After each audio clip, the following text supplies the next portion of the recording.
All right, so this is problem 20. We have a girl standing at the edge of a cliff. She's throwing a ball into the air.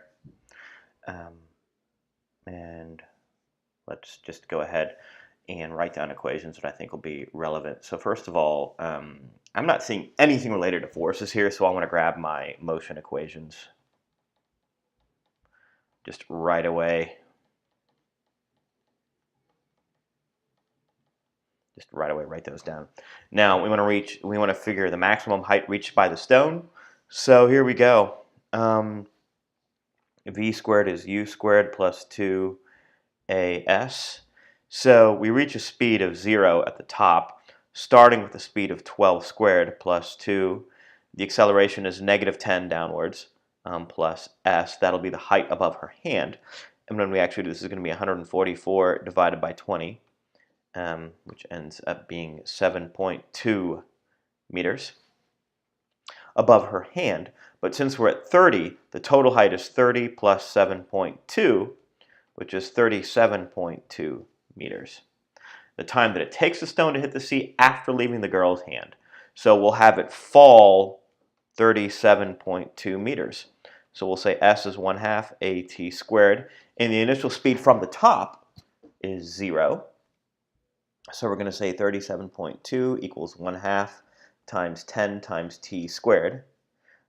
And so we're going to get 37.2 divided by 5 under a square root is our time. And so when we go ahead and solve for that, which I'll do right now. Give me a sec, sorry. So the square root of 37.2 is going to be,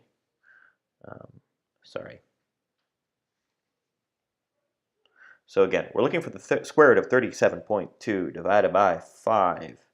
The square root of that is 2.7 meters, or 2.7 seconds. And then for part C, we want to graph how the speed of the stone varies with time from the moment it leaves her hand to the moment it hits the sea. So here's what we would do. So we have V in meters per second. That's really sloppy. So V in meters per second versus time in seconds. So we start off with a speed of 12. And then we basically go up and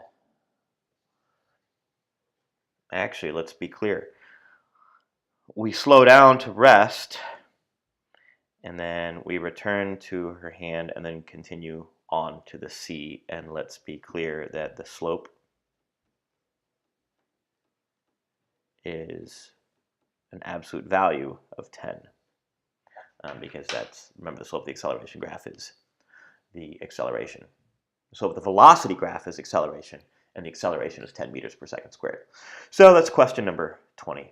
And I'm going to probably do questions 21 through 30 for the H period class. I think for the A period class, you have enough with 20 questions and multiple choice to really have a good basis to study. So if I get a special request, I might take a look at them this afternoon, but I need to prepare some things for some other finals. I think with 100 multiple choice and 20 free response questions, you definitely have a good basis to start.